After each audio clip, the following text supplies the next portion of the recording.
Welcome to Film at 50, a podcast that celebrates semi-centennials in the world of cinema. I'm your host, Brian Rowe.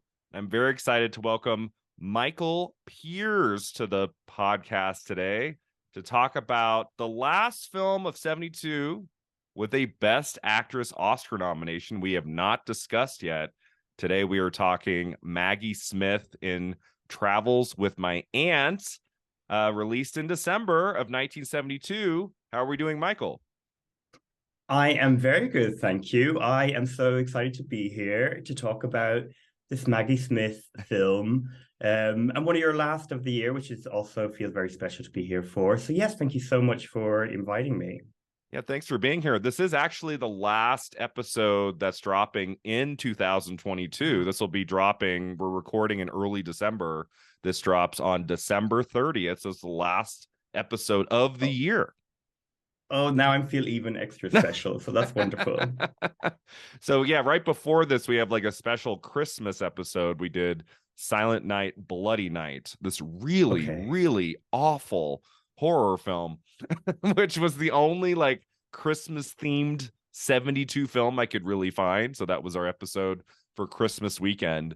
And now this is kind of like the New Year's Eve episode. And I feel like this movie, there's kind of a party attitude to this Maggie Smith performance. It's very Yeah, big and bold. there's a lot of life wisdoms being thrown around by Maggie's character. So yeah, I mean, we could make that work. Sounds Yeah. good. Yeah. So yeah, we still have a few more 72 episodes. I always go into January. I do like three more. And then at the end of January is the season finale episode where we talk about the Academy Award ceremony, which is always a fun one. But this, I want to Yeah. say this might be the last episode for 72 that's really like a big Oscar contender, a movie that not, Mhm. not only got Maggie Smith a Best Actress nomination, but also won Best Costume Design, which I think is really cool. Like, what a cool costume design win for this movie. It is really interesting, yeah, and we'll talk about it. But Maggie does get to wear a lot of elaborate, kind of show-stopping clothes, Yeah. and with someone like Maggie, it's like, somebody else could be drowned in those costumes, but she is leading that character and has all of these hats and oh my god, the makeup. There's so much, but yes, so for it to Yeah. win a kind of a visual award, but really linked to Maggie's performance makes total sense if that was Yeah. going to win anything. Yeah, absolutely. So we'll talk about that. We're going to talk about the movie. Before we get to Travels with My Aunt, you've never been on the podcast before, so I'd love for you to talk Yes. about kind of what is your history with movies? Like, what does film mean to you? Do you have a couple favorites you could share with us and talk about that? Yes, well, film, I've just always loved film. So I'll always remember as a child being introduced to cinema through all different sorts of people in my life. Being very young and my parents letting me watch, say, The Bodyguard and explaining, I don't know what is going on in it to like a 5, 6 year old child, but absolutely loving that, or like all these different actors they would have loved. And the same with my grandparents. And then I just, the older I got, with Star Wars coming out when I would have been like 9, 10, or being re-released, I should say. I'm not that old. So I 1997, was not going to say, you look great. 1977. Imagine. So yeah, and that Titanic coming out, I was obsessed. So I'd be the type Mm, of person who would have got all the books and like known all the behind the scenes stuff, like cornering poor other children in corners and telling them exactly like, did you know that this is how, R2D2 was operated or other sort of stuff. Yeah, and just always like continuously was obsessed with it. So yeah, I mm, went on actually to study media studies, specializing mm. in film, and then go on to do a master's in film studies. Oh, So wow. yeah, Okay. I'm just obsessed with film and find it fascinating how it like connects with audiences, what people get out of it, what it means, and how like it reflects the world that we're in, what sort of Hmm. films succeed. And of course, as a gay man, I'm obsessed with the Oscars. So all of that, and like as Aren't we important, all? yeah, exactly. So it's the most important and also the least important part of, I guess, being a film buff in a way is the Oscars. But yes, I love it all, yeah. And I then get to chat and meet people like yourself. And I have a podcast myself with a Hmm. friend called Scott, and we talk about actors who we want to champion. So the podcast called Don't Know Her. And yeah, so yeah, I just find loads of different outlets to celebrate film, and obviously we watch so many films per week. So yeah, absolutely love it. And in terms of favorite, like that's such a hard I question know, for isn't it? me. But I did like, because there's been this Sight and Sound poll as well. I was like, well, what Mm, would I put down? So the few films that like jumped to mind were All About Eve, which I absolutely am mm, obsessed with. The Apartment, Billy Wilder's film. okay. The Great Beauty, the Italian film from a few years ago. That Paris was is good. Burning, the amazing documentary. Pain and Glory, Pedro Mm, Almodovar's recent film, and Late Spring. So they were the ones that jumped oh into mind. wow. I'm like, okay, well, Hmm. these are, and of course, I mean, I love all the greats as well, mostly, but yeah, they're the ones I'll stick with in terms of giving a flavor of the sort of films I'd be into. So you love All About Eve from 1950. You love The Apartment by Billy Wilder. Do you like Yeah. Billy Wilder's Sunset Boulevard from 1950? Of course I do. And this is where it's like, oh well, God, if I just keep like naming all these films. But yes, I love not obviously, I guess, but yes, like A Dreamy William Holden, and you have Gloria Swanson, and we're talking about like, of this Maggie Smith performance. I think Gloria Swanson is one of those, even more so, of like, Mm, whoa, well, what a character, and what a way to like punctuate like this story and this sort of vision from Billy Wilder. So yes, I yeah. love Sunset Boulevard. Yeah, Gloria. and we're on a yeah. I was gonna say Gloria Swanson in Sunset Boulevard is probably my favorite film performance that did not win an Oscar. Like, Ooh, well, that's a tough year as well, because as you can imagine, if I said All About Eve, I'm love what Betty Betty Davis Davis. does as Mhm. Morco Channing, Yeah. and I also don't hate Judy Holliday in Born Yesterday, who did Right. win the It's a good Oscar. performance So, too. Yeah. so this is my problem with the Oscars. I'm like, oh, I have such a like, let's say, empathy for a lot of wins, even if I totally would never nominate them, and someone's won. I'm like, Yeah. but I can see why, or that is positive this way, or it's very rare that I'd be like, get them out of the country, or get them out of this industry. They'll never work again. They never deserve to rob whoever it is. Um, I think most people be okay without an Oscar. Right. But yes, we'll see. We'll see. I say that it's only when people win multiple Oscars I'm like, oh, but they should share the wealth. That's where I guess I'm less forgiving. Yeah, sometimes I think I care more about someone winning an Oscar than they do, right? Like Yeah, I have a YouTube exactly. I have a YouTube channel. I make videos about the Oscars. I made one that's almost an hour long about Glenn Close and her Oh, long journey. And I'm sitting there like, I probably put more thought into this than she does. Like, it's like I yeah. don't think she cares that much. No, well, she knows she's going to get an honorary Oscar. She knows she's going to, and she's like happy out. And we all know, Yeah.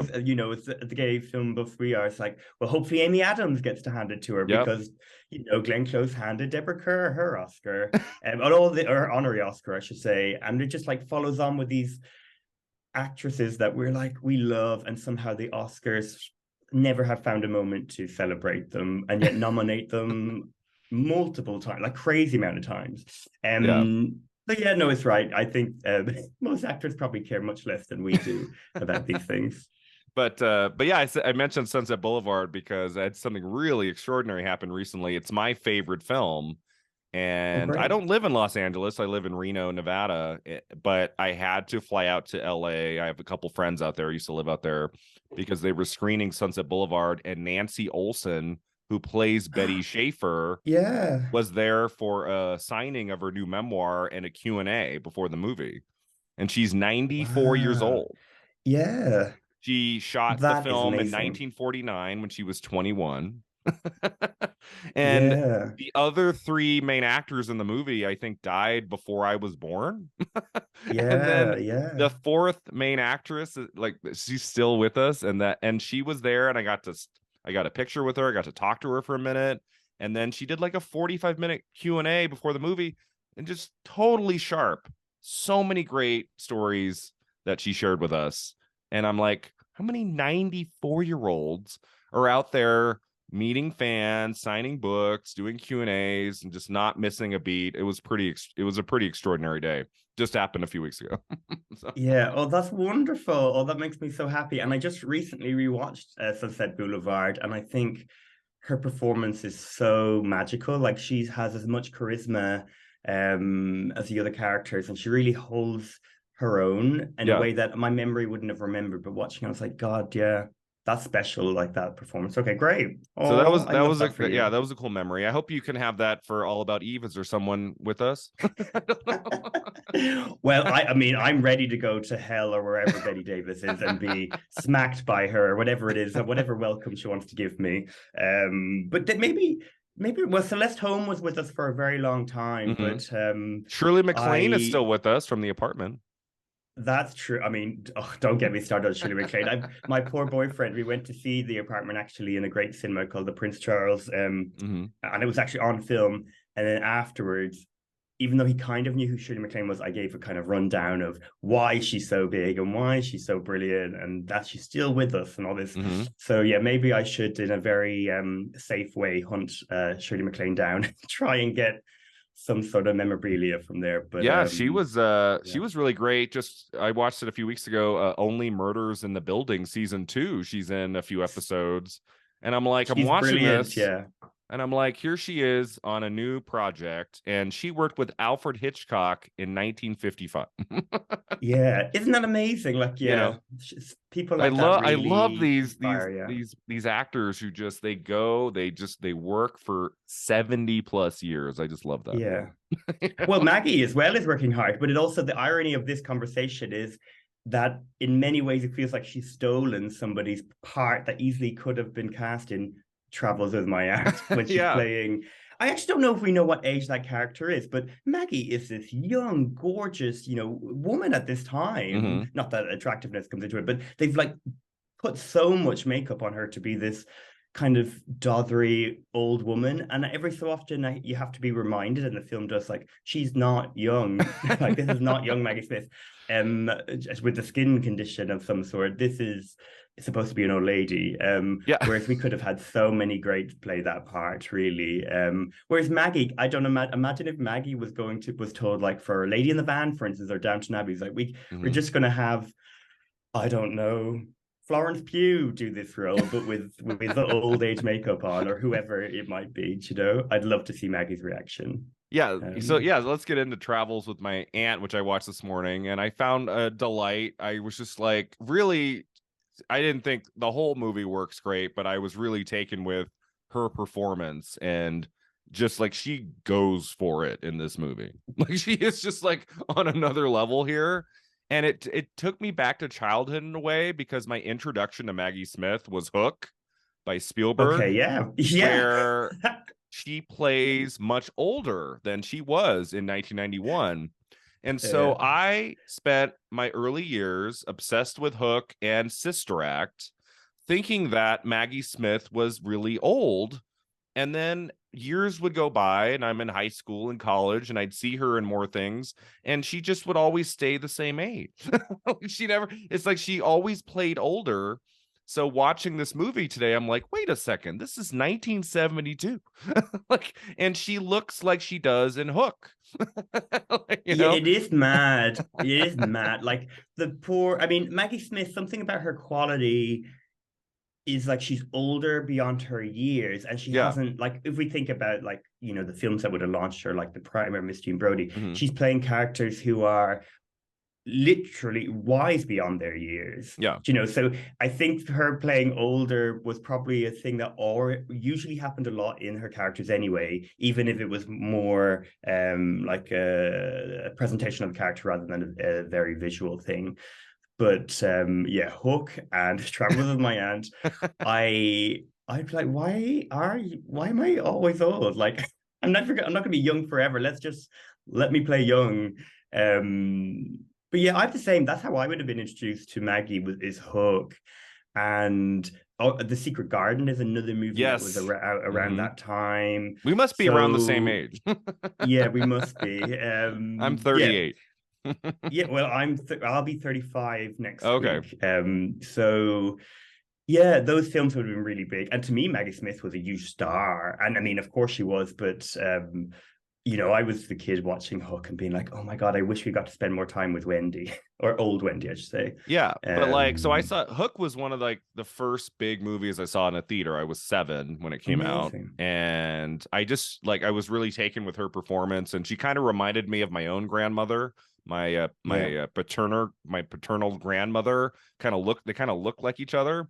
So when I watched Hook and Sister Act, I kind of just thought of her as like the same age as my grandmother. She would have been like in her 70s in the 90s, and Mhm. so like then I go to see Harry Potter and the Sorcerer's Stone in 2001, and I'm like, she looks younger here than she did in Hook 10 years ago. What is happening? And Yeah. then Divine Secrets of the Yaya Sisterhood, which Sandra Bullock's Yeah. my favorite, so I Okay, forced great. myself to go see that movie, which isn't great. But then she's like even younger looking in that movie than she is in Harry Potter. So I was just like, well, how old is this woman? Like, who is like what's happening here? And Yeah, 20 she years later, she's still with us. She just acted in the new Downton Abbey sequel, so that's cool. yeah. Yeah, she's making films still. Like yeah, I Maggie Smith is amazing. And just to add into that, like early cinema stuff that I would have watched, A Room with a View, which I think she's wonderful as Aunt Charlotte, and but she's also Mm, she's chaperoning Helena Bonham Carter. But again, I guess at that age anyway, you probably think like 40 is 70, 70 is 90, like right. ages like rock up, but she is relatively young in that, but she's a spinster woman from the past, so they really do kind of box her in as this old lady. And it's grand, like, but that doesn't matter. I think there's something really empowering a little bit with what Maggie Smith does with these characters, because some, like, let's say, old lady sort of characters or presentations are like, oh, it's the end of their life, or it's, there's not Mm, much more going on. Maggie Smith is always, even in Downton Abbey, the most recent one, is being, active. She has so much agency. She is hmm. the one in many ways propelling the story. Even, well, I guess not surprising in Harry Potter series that she has quite a lot to do. Like, I'm not a big fan of the Harry Potter films, but Mm. her at the end fighting with Alan Rickman, like with Yeah. this duel, you're like, yes, and then she's commanding whatever statues from the Yeah. building. It's like, yes, let's give her. She's been here for however many movies. Give her this moment. Yeah. So yeah, But go it's wonderful to watch her. it's just been so great just kind of discovering more. I feel like every year I discover a little bit more about Maggie Smith and her career, and I didn't see her Oscar winning role in Prime of Miss Jean Brodie until later. I want to say it was college, and I was like, oh, here's a movie where she's younger. Like this is what she looked like. Yeah. And then we get to this movie, Travels with My Aunt This Morning. Do you say aunt or aunt? Oh, well, see, now that you've asked me, and it's also so early in the morning where I am in London, so I'm going to say either, both. Oh, okay.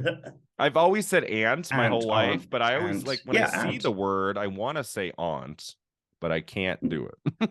I think it's aunt. Travels with my aunt, but to Travels be my honest, aunt. that's just one of those things. Aunt, aunt. No, aunt. I'd never say aunt. That sounds very posh to me.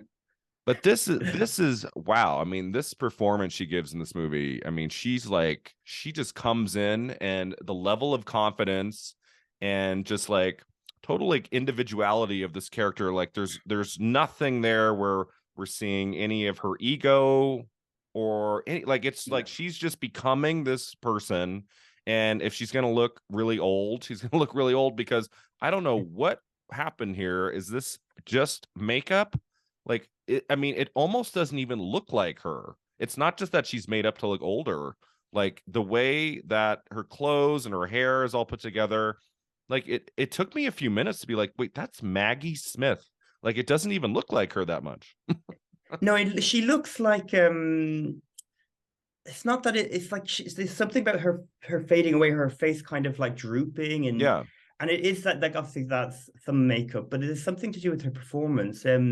Something I should say. So I work in the culture industry in the UK, and for quite a long time was based within two theatre organisations that Maggie Smith has been connected to, the National Mm, Theatre and the Old Vic, and as part of those jobs, they had these big anniversaries and had to look at their old or previous productions. And Maggie Smith, like just before Travels Around with My Aunt, or around this time, the type of roles and the sort of like rep theater, so all the different sorts of productions they'd be involved in, and the way she'd have to transform so quickly. So from like Shakespeare to Noel Coward to whatever else it might be, it doesn't surprise me then when she does a film like this and she is transforming in this way so dramatically. And because she gets to play old and young, it really showcases those two aspects of it. Like, and she links them together. I do think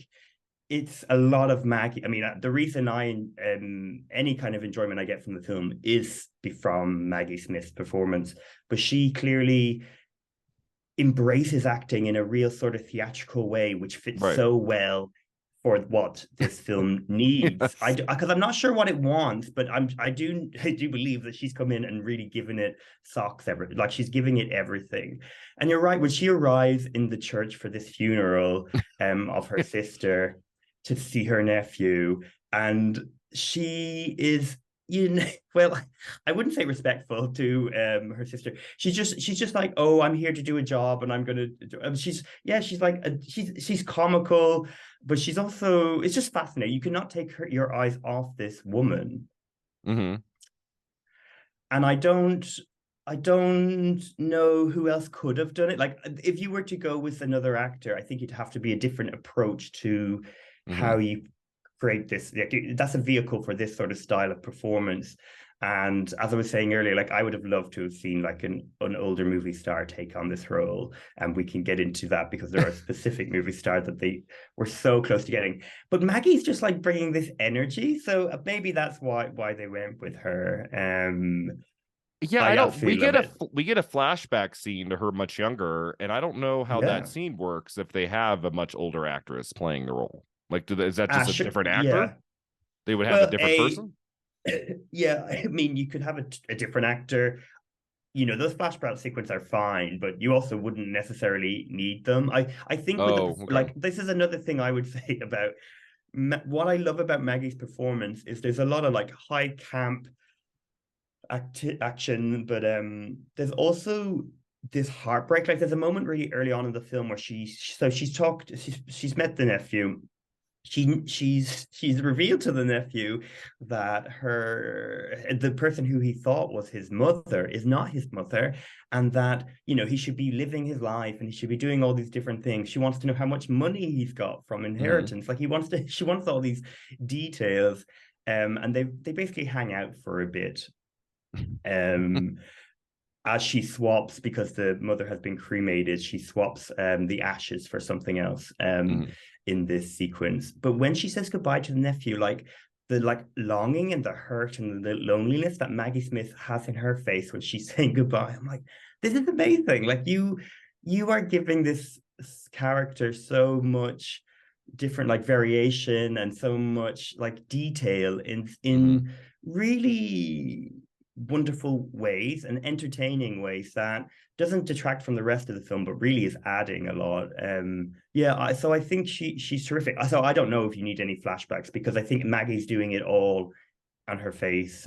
Although it's wonderful to see her as a young woman dancing and being charmed by men and whatnot. But yeah, I don't know. Easily you could have adapted it to have anybody in it. There's so many actors that were not getting roles at this time that would have been easily could have fit this sort of fun, exciting woman of a certain age who is meddling with her nephew and involved in drugs and involved in all sorts of things.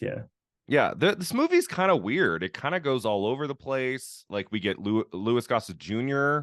in an early role. He goes by, I think, Lou Gossett in the credits. And he, like, the role that he plays in the movie, Cindy Williams is in this movie from Laverne and Shirley. And the problem I had with the movie was I was never always clear of all of the different twists and turns in the plot. I found it kind of overcomplicated at times. I kind of wanted the movie to just settle and just be about Aunt Augusta and Henry and just their relationship and just like how that progresses. I felt like sometimes they were throwing too much plot at me to the point where I'm like, Yeah. just like, let's just focus on the characters and the relationships here between our two protagonists, because I think they're really the most interesting in the movie. But Mm.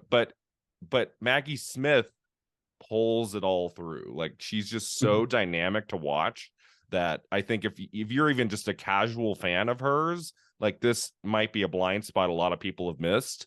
I had never heard of this movie until a few months ago, so I feel like this is kind of essential viewing if you love Maggie Smith. Like, it's just a great performance. Yeah, and that's how I came to it, was watching Maggie Smith's Oscar-nominated performances, and also There's this a Oscar few. year in terms of the Best Actress is like is a mix. I mean, I would say Maggie's definitely the weak link in this Oscar year in terms of Best Actress, Yeah. but and that's still she's good at, but it's just the others to me are like all timers, whereas Maggie Smith's, it's like, well, that makes sense you nominated her, but she, yeah, but yeah, I think you're right. I think that's a problem with the, so I've also read the book because I Okay. was interested in the story, and I just, there's a few details of the film which are like, that must come from the book. But I think they're just trying to pack a lot of story in it, Right. because it's a shame, yeah, they don't have more time to just be like, I guess on the train maybe they stall for a bit, but they you know, they're going to all these like exciting locations, but I think they're probably more interested in ticking them off than actually spending time in them, which is a shame, because they could have just gone to one and then that would have been fine. Like, we didn't need them to go so far to travel so much, because it kind of robs us of time with the characters, as you say. Yeah, I mean, um I mean, how many countries they shoot this movie in? I mean, I feel like there were 5 or 6. What did I see at the end? Like Yugoslavia, yeah, honestly, they're going, and Turkey. they make such a big point of like, we're going around Europe, and then at the end it's like, this is the big climax, we're leaving Europe, and you're like, okay, grand, but like, what does that really give us as a story, you know? But you know, they got a nice holiday. Maggie and her husband of the time would have had a lovely time, I'm sure, off when they weren't filming. Um, but yeah, it's one of those films, and I guess this happens a lot around this time of like, come to the cinema because we're going to show you all these places, and it's going to be, you know, this, you know, epic story, but it's also going to be a fun, you know, family thing too. And you're like, you're trying so hard here. And they're also, and this is probably with George Cukor, who's directed it, you know, a really great filmmaker Hmm. from the, you know, early Hollywood cinema.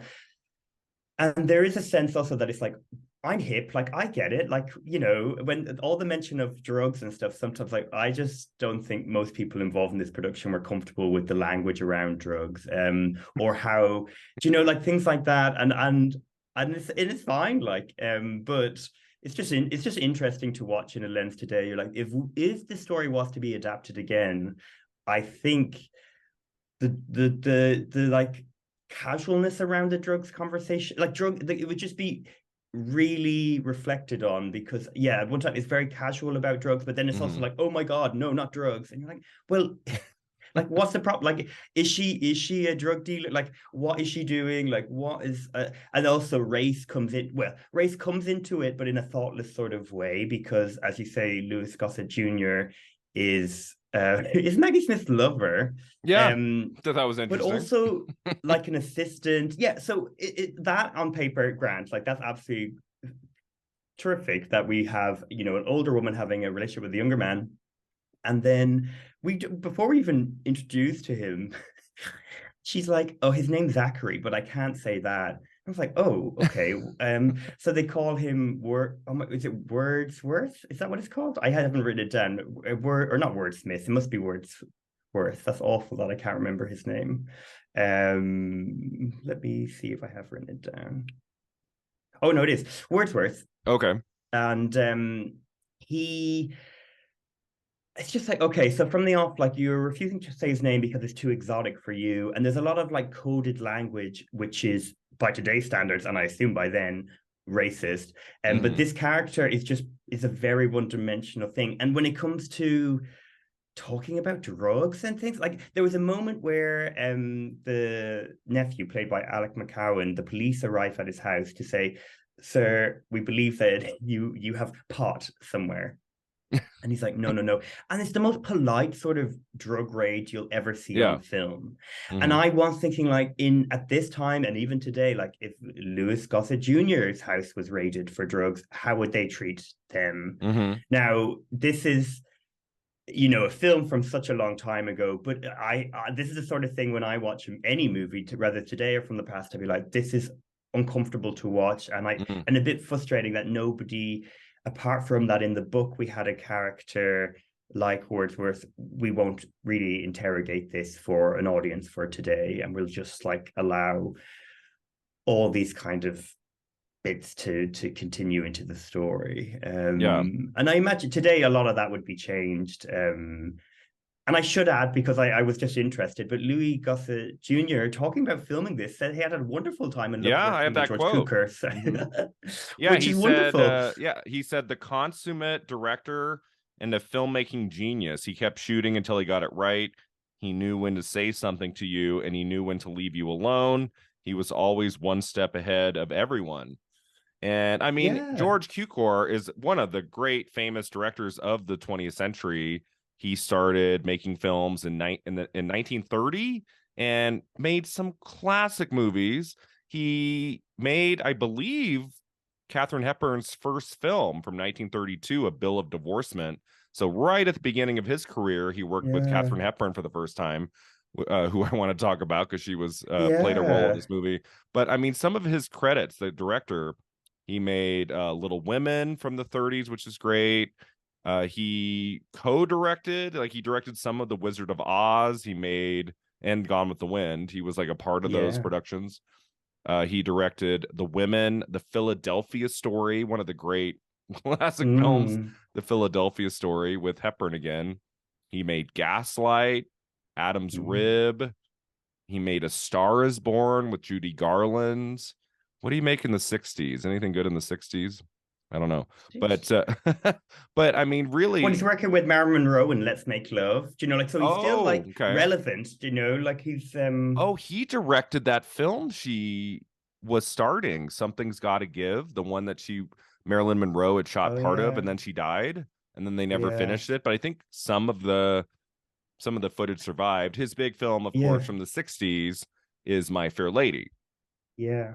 So, I mean, every decade he has at least like one like big classic film, and Mm. he made films from 1930 to 1981. So Yeah. what a run that was. And Travels with My Aunt is one of his last films. He has four more after this, two of which are TV movies. Mhm. If I'm still doing this in 76 or 2026 for 76, we'll talk Yeah. about The Bluebird, which is has quite the cast. I don't know much about it, but it's got Elizabeth Taylor and some big people in it. Yeah. But God, he loved actresses. I mean, God, the he people he worked loved with. actresses, right? And he gay? George Cukor, he was gay, I right? think yes, he was gay. Yeah, I believe so. I remember being a kid and reading something about Gone with the Wind, and something about the way Vivian Lee described George Cukor was like, okay, so that he's gay. But I don't know if that's ever. I've never actually looked into it, but I've no doubt in my mind he's a queer man in some I sense of watched the. I watched a documentary in the last year. If I remember right, there was a small segment about like George Cukor would host like Sunday afternoons with cute guys or something. I want to Okay, say no, I yeah, watched. this actually rings a bell. I think that was actually, and that's in that Ryan Murphy TV show that is, I It was think, in Cooper's that, house. Oh, actually, yeah, no, and but isn't it in Gods and Monsters? Ian oh, McKellen's. maybe They go to one of his, like he's hosting with Princess Margaret, essentially this sort of queer party. So yeah, George Cukor, fascinating, man. We're going to get a biopic of him soon, because that we just seems should. so irresistible for a queer person to not just exist at that time, but to be really excelling and to be a friend of, all of these, great people, like Katharine Hmm. Hepburn or Vivian Lee or Olivia de Havilland or all this sort of thing. So yeah, yeah. And I also just liked his look. I love those glasses. Yeah. Yeah.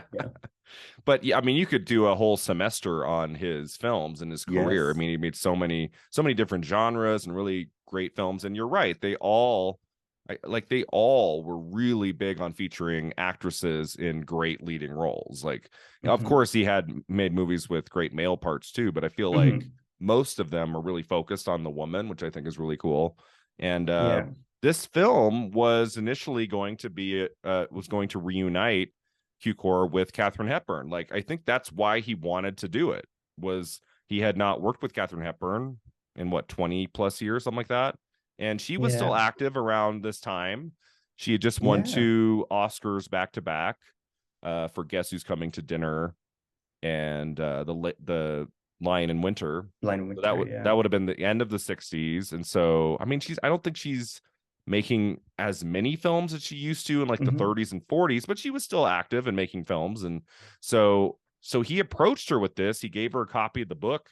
And so is this right? So Hepburn was so taken with this that she wanted to write the screenplay herself. Did you read I about that? think yeah, I think she felt like it was um too faithful to how the source material worked, and she wanted to. I think she basically wanted to put a stamp on it herself. She said she wasn't quite happy, Yeah. but and apparently some of the dialogue still Yeah. remains in the There's a film, little bit of of what hers. she's written. Yeah, which it's just it's such a shame when you read about that and you reflect on, like, particularly her relationship with George Cukor. You're like, oh well, there's so many reasons why this should have worked out, and it's such a shame. But also because it turned, like, so she gets a phone call saying the shoot is delayed. Then her Hmm. agent, is it a day or two later, is like, no, it's not that it's delayed. They're going to say that you haven't turned up and that you are not doing your part of the contract. And then she was going to sue the studio. And then it's just like, okay, well, there's no point doing that. I'm just gonna, let that rest. And you just think, how frustrating! Like, how frustrating for, imagine Catherine Hepburn would have done so much for, both George Cukor, but all of the people that probably involved in this production. So for them to treat her like that, I just think it must have been very frustrating. Yeah, it Um, seems like she put a few months into this yeah, project and was like thinking about it, working on the character, working on the script. And then there were like these shenanigans that pushed her out of it. And that's kind of weird for an actress that we all admire so much and decades of amazing work. And I don't all when I watch a film and I'm like, oh, so and so was originally supposed to do it. Usually I can't picture it. I could picture Hepburn in this. yeah, I think she would have easily, approached yeah. the character differently. I don't think we would have gotten quite as like a Mm. big and brash performance as we get from Maggie Mm. Smith. I think Hepburn would have been a little bit more dialed down. but, I think so. but She would have been, yeah. The biggest difference I was thinking between them is I think Katharine Hepburn would have been a bit more asexual, whereas yeah, Maggie Smith's character is so, she enjoys the company of men, and in mm-hmm. a very Yeah, not in she's like a reflective way. Like, is she is very much encouraging her nephew to explore his sexuality. yeah, She's just like, this is part of living. And I think, I mean, that is brilliant. We do not see that still very often when it comes to characters that are like 60 plus on screen, particularly, well, women, I mm-hmm. should say. Men, sadly, we see old lechy men all the time, Yeah, or old very handsome men looking for yeah. fun. But when it comes to this character, I think that's one of the things I found so interesting and about, like, oh wow, well, that is something I would like if we were remaking it today, to keep that in. But yeah, Mm, Catherine Hepburn, I think, would have been more about enjoying life in different sorts of ways. I mean, we have Summertime, which is this amazing David Lean film where Catherine Hepburn mm. goes to Venice and, in many ways, kind of, she's independent. She rediscovers, let's say, life. So that's a kind of a drama, let's say, or a comedy drama, I guess you'd call it. It's not just this like brashy comedy, which Travels with My Aunt is. So it would be interesting. And I agree with you. I could imagine her in the role, and she would have been Oscar nominated too. Like, she would have been She equally would have as gotten the successful, fifth. Yeah, She would have been the fifth nominee too. I love Summertime. That's such a great movie. I yeah, love brilliant. it's kind of like the last kind of quieter David Lean movie, like a more Mm. intimate David Lean movie between two people. And then after that, I think it's Bridge on the River Kwai, and then Lawrence Yeah. Arabia, and then it's like these big epics. Like Summertime is like the last kind of smaller movie he made. Yeah. It is. It's funny when you put director's career that way. You're like, where did this like gentle sort of character study and then come from when you're like, and now I'm going to make an epic story about war or Yeah. about this one man that went to this place, and you're like, whoa, you've you've really like found a hunger for the These big scale, basically. movies. Yeah, And that was yeah. one of our first episodes of Film at 50. We talked about Ryan's Daughter from Oh 1970, wow, which is a yeah, 3.5 hour epic about just like a little love story that could have yeah, been an hour 40 and been much more dialed down. But because he'd made Dr. Zhivago and Lawrence of Arabia, it's like on this just gigantic scale, but it's like this really yeah, quiet love story. So it's like, what? My guests yeah. and And I I'm were talking kind to of an yeah. dumbfounded. Yeah, he is. But when Ryan's Daughter being like when you speak to Irish people, like Ryan's Daughter is a sort of movie like in our world is like a massive thing because it was filmed in Ireland, and if you go to the Yeah. west of Ireland, you'll still see loads of things about where Robert Mitchum stayed or all the. We're Yeah. like we have moved on so far, and yet we're still obsessed with films like that. I'm like, why don't we just start watching like the new Martin McDonagh film or something that's also beautiful coastal Ireland. But no, Ryan's Daughter to us is like a huge most important David Lean film, even. Imagine. I would love to see that if David Lynch wants to David Lynch's Ryan's Daughter. redo. Maybe he's coming into his quiet period. Maybe Yeah. he'll do like an intimate drama on the coast of Ireland. I Anyway, just sorry, I I'm always just choosing. saw I just saw The Fablemans today, Spielberg's new movie, and Okay, David yeah. Lynch is in it. And I No I won't I way. won't give it away, but it Yeah. is amazing.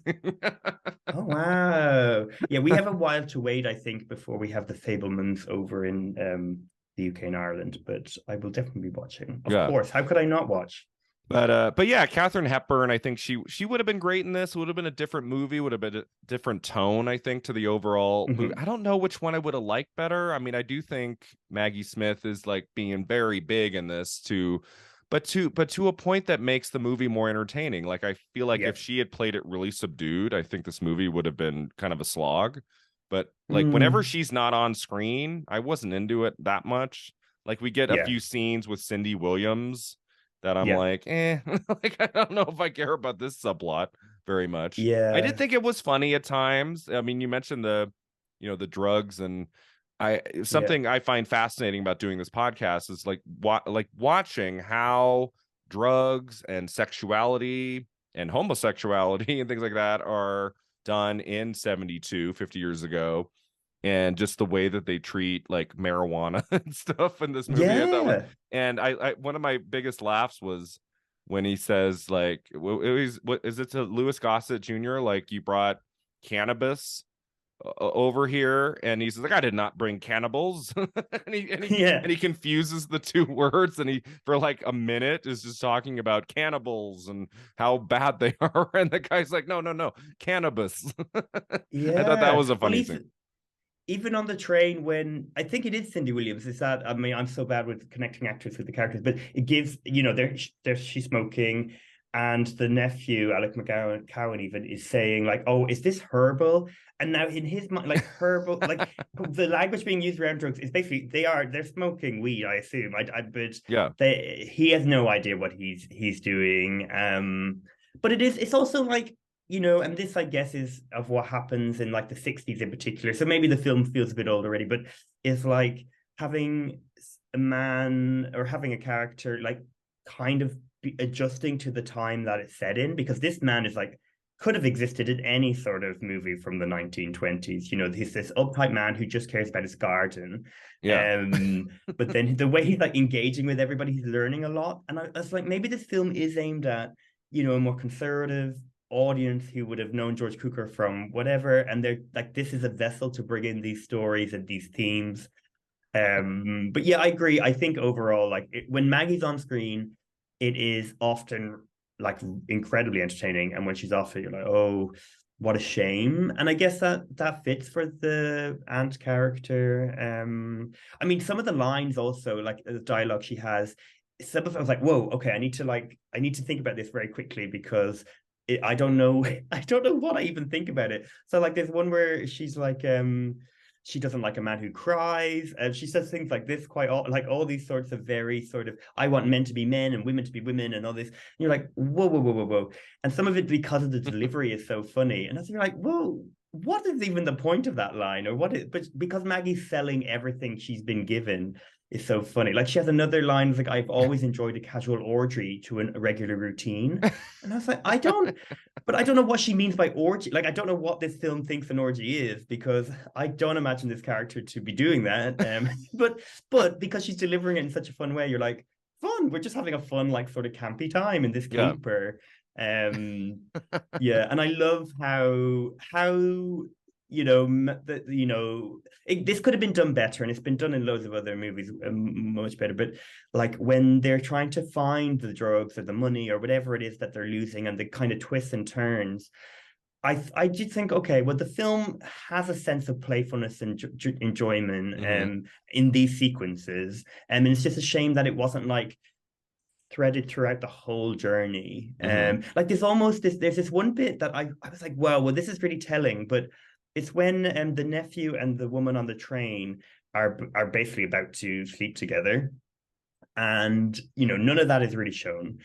But what it cuts to is like the shot of the train outside, and then it's just showing the train moving in, but then it goes to a shot of the train going through the tunnel, which is a very, very obvious metaphor. And the way that could have been done would have been very funny and like interesting, but it doesn't feel like the film is in any way interested in kind of peppering out this sort of like visual humor or creativity. gags. Or yeah, there's nothing like, well, it's not visual creative apart from Maggie's costumes, which would have went on to win an Oscar.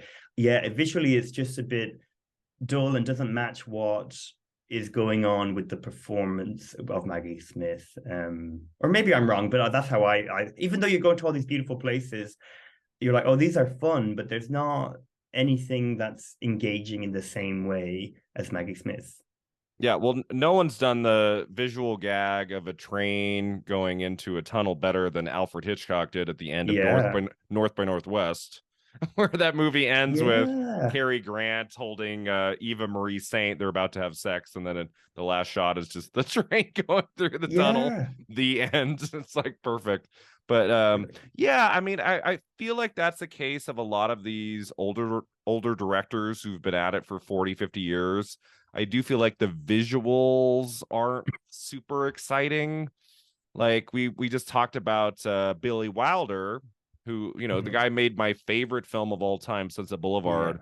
And we just talked about Avanti a month ago with Jack Lemmon, which was just, I mean, it wasn't a terrible movie, but it was just so bland, and visually, like, it seemed like there was no thought put into anything visual for the whole 2-hour movie. Whereas you watch Sunset Boulevard, it's like every shot seems to have like really been planned out, and it's like there's clearly ideas behind all of the movements of the camera and everything. And then it's like 20, 30 years on, it feels like some of these guys are just kind of like saying action and turning away. I don't know. It's true. And to be honest, George Cukor, and I could be wrong, but as much as I love Philadelphia Story and The Women and all these things, I wouldn't say he's the most visual of directors in terms of, where the placement of a camera or editing in that sort of way. I'm sure A Star Is Born is very visual. Okay, yes, A Star. I totally forgot he did that. Oh my God. Okay, yeah. So there are examples, but he's not. It's not like you. I wouldn't go to a George Cukor film to be dazzled by the cinematography. I'd be dazzled by performances and language and dialogue. Yeah, he's more about the performance. Sort of which, so he succeeded if that's what his goal was here with Maggie. Although from knowing Maggie, from knowing her work and everything, because from knowing Maggie personally, exactly. That makes that is such a what's the word? If you pulled her, if you like pulled her into this interview right now, she just like sat down and said hello, I think I would just faint. Oh well, she is something. Yeah. I've been in the same room as Maggie a few times because of my work in theater, and she's the sort of person that I'm like, I mean, I guess this is also just part, but she has this presence of like, she's friendly and whatever. Yeah. But she's also intimidating. So you'd be like, oh, please don't. Have you spoken to her? Like, did you talk to her? No, did not deep. So I didn't actually film anything. I don't actually wait. No, I haven't. So sometimes I do forget, but no, not Maggie Smith. I haven't interviewed for anything. Some of the other dames, but not That would Maggie. be But you crazy. had to edit stuff with Maggie and hear all the stuff Oh, off cool. camera, and which is cool, but also makes me very like I'm glad my image of Maggie hasn't been what's the word, altered from being told that's a stupid question, or something like that, which is what, rightly so, they were stupid questions. But yeah, I love give her. me a day, or not even dames, yeah, anybody like that. I love Okay. Maggie Smith's interview on the Graham Norton show a few years ago. Have you seen that clip where she talks about like he brings up Harry Potter and she told a story about a kid Yeah, walking up to her and he said, "Were you yeah. really a cat?" And Maggie Smith says, "I found myself saying, just pull yourself together." Oh my lord, yeah. And the way I mean, she's so dryly funny. Like, and just her delivery of just telling a story, I could just sit and listen to her talk for hours. She's so funny. She is amazing. Yeah, there's this really, really, really old clip with her. I don't know if you know who Kenneth Williams is, but he is a very funny, clever, witty man. It is no surprise that they were friends when they were much Mhm. younger. But this is from like the 60s. But I don't know who's hosting it. But there's anyway this clip of them speaking, and she's so sexy and funny. And this is like the sort of black and white show where they're like swivelly chairs and they're Like the smoking cigarettes, 60s or and 70s? yeah, Okay. 60s. Anyway, the most amazing thing of like, oh, to spend time with these people would have been wonderful.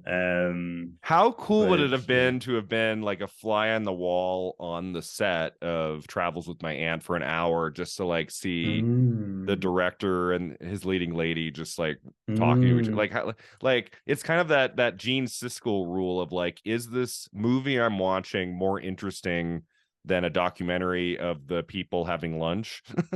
Yeah, that is, yeah, and I really, because what a fascinating time for someone like Maggie Smith, and I bet there is some interesting things. To be honest, it's really her, like Lewis Gossett Jr. and George Cukor. They're the three I'd be interested in like if I had to pick, one lunch table to be at, it's that table, and Yeah. maybe the costume designer. That would be fun. I mean, I don't want to, say anything negative about an actor, but I wasn't that taken with Alec McCow. How do you say it? McCowan? I assume so. Yeah, I don't Alec know, but I McCowan's agree with you. performance as Yeah. Henry. I was kind of surprised to see he got a Golden Globe nomination for Best Supporting Actor, and I thought he was kind of a blank to me. Like I almost felt like that character should have been younger. Like there wasn't a whole lot of like I felt Oh, that's like so interesting you say that. Yeah, because I thought one of the most interesting parts of that is character that was he's his older. age, Okay, because it's like he's lived a life, but he's right. done nothing with it. Do you know? But I, Yeah. you could, to be honest, you need something needed to be done to It make it feels more like fascinating. a lot of the He's movie so is like dull. her teaching like less life lessons and it's like you Yeah. seem too old to me. I'm like, why? I don't know. And maybe it had something to do Yeah. with just the person they chose for it, maybe a different Yeah. actor of the same age. It wouldn't have bothered me that much. But Yeah. yeah, there was just Yeah. something kind of stiff about him and we're really with him the whole movie. I mean, he's in it as much of the movie as Maggie Mhm. Smith is, and I feel like if you're going to be in the whole thing, like you have to really draw us in. And didn't have to be an actor that I knew. It didn't have to be some major Mhm. star. I just said I just saw The Fablemans and the leading actor of the Yeah. film, Gabriel LaBelle. He's this new young actor and just so charismatic, so charming, and he just takes the movie with him. He's so great, Mhm. and so it doesn't have to be, like a Yeah. star. I was not familiar with his work, although he looked familiar. I'm like, I've seen him in something. Like, Yeah, the he's the whole sort of movie was person I bugging me. bet if yeah, he probably is from some big TV show. I mean, I don't know him either. Although now probably when it's over and I'm looking like, oh God, I knew him from theater, or I knew him from something. But yeah, no, I agree. I think it's also the way it's written. I think, one of the things that say about Maggie's performance might be that it takes away from the other actors, and that Oh, he you would need was in him to be Frenzy. the straight. Okay, By amazing. Hitchcock, which we talked about in Yeah. June. That's what I know him Amazing. from. He was in, That's have why you he's seen so familiar to Frenzy? you. That's not the one. No, I'm thinking It's Alfred that's Hitchcock's Tippi Hedren, second no? to last film. It's his only R-rated film. It's a film he shot. He Ooh. went back to England I feel like he had made maybe one, because he moved to the United States in 1939 to make films, and his Hmm. first one in the US was Rebecca. And then he mostly Hmm. stayed in the US to make movies, but then right at the end of his career, he returned to England in 1971 to make Frenzy, which doesn't have any big stars in it. And it's Yeah. like a really interesting, like kind of like a hard R-rated movie with nudity and some really grisly Wow. violence in a couple scenes. And Oh, so yeah, he's the chief inspector in that movie. That's what I remember him from. I just pulled him gosh. up. No, I I was like, think oh, so. that's what it was. Yeah, I have not seen it. I will. He I eats a obviously lot love of food. Hitchcock, but oh There's my a lot of gosh. scenes of him eating. Oh, how So I don't exciting. What know. an amazing year for him. But So that's probably why he got what the a Golden Globe year. nomination. Yeah. What one year Um, he works with Alfred Hitchcock, George Cukor, and Maggie Smith. That's pretty cool. yeah. And he might even have had rehearsals with the Catherine Hepburn. So he might have met her at some point in the production. I don't know how long he was involved, but yeah, it was yeah, he's it's not surprising maybe that he didn't go on to become, all the other famous men that we get of this time. Yeah. Yeah, His yeah. final film credit is Gangs of New York from '02 by Martin Scorsese. That's a good one to go out Wow. on. Yeah. Oh my Lord. I Like, also like mic I wonder drop. who he played in it. Yeah. That's it. That's it, guys. My I think career's over now. I've had such a great I time. think Thank you. you when you've acted in films for 30, 40 years and then you get a Scorsese movie, I think you just go out on that one. You say, I'm done. Yeah. And we should say Robert Stevens, who at the time was married to Maggie Smith off screen, plays my God, what's his name? He has such a like fun name, well, Oh, fun name Maggie for Smith, then husband, is in this movie. yeah. What's his Yeah, he name? What's his plays name? he's a Robert Stevens. Visconti. Yeah, Robert Visconti. Stevens. Yeah. So he's the man that she talks about quite a lot, like the romantic sort of one of the Oh, romantic figures. And he's also in the primary team Brody. He's the art teacher in that. And on stage, they'd be, you know, co-leads, let's say. I mean, Maggie Smith will always be, I assume, the draw, but he was big in theater. He would have been massive. And I oh, think when it cool. was coming to film, he didn't transition as successfully, let's say, as Maggie Smith. Hmm. So yeah, I mean, it's just interesting. I mean, not that it really makes a difference to the film, but he's good in it. He's grand. I mean, like, but Yeah, I you mean, the can, movie has a lot of scenes that are fun and entertaining. It made me laugh, but like as we reach the third act, I'm like, what is like the narrative thrust of this film? Like, what is like pulling me through? That's like an element of the story that I'm really intrigued by. I want to see how this hmm, resolves itself. I want to see like there's not really any raising of the stakes in this story. It's kind of just like this travelogue movie where we're just kind of going from here to there and so that element of the movie could like frustrated me at times. I'm big on story, and I want to yeah. know kind of like what are we doing here? Like I what's like think, you yeah, know I think the film thinks it has a real exciting climax coming because when we were told at the start that the nephew's mother is not who he's or who she is, right. we're supposed to find that like enticing, and because it's brought up every so often where he's like, do you who is that, my father, is this my mother, and all this sort of thing. And I mean, I don't know whether or not people are going to watch this movie, but to me it was incredibly obvious from the off Hmm. who his mother was. Right. And I think by today's standards, you need to do a lot more, or do probably, sorry, even more, do a lot less for the audience so that they can be part of this journey.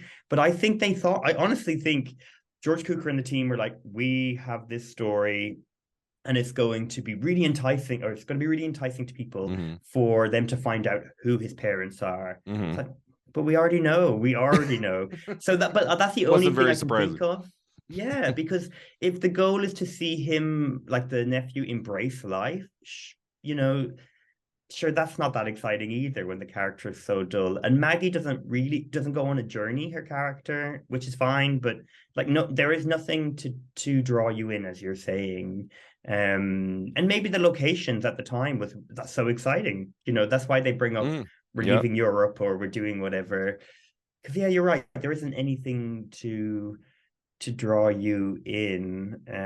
Well, But there's Maggie Smith. There's her of performance. Like course, she yeah, she yeah. is like, yeah, I mean, it's one of the most fascinating performances in a 72 film that I've watched this whole year. Like Mm, it was kind of like The Ruling Class, another movie I was kind of so about, but like that movie is just made by by the main yeah. performance, and like what Peter O'Toole brings to that character in a Hmm. movie that narratively is so, like he makes that movie so much better Hmm. in terms of what he's doing. And I thought that was the case here.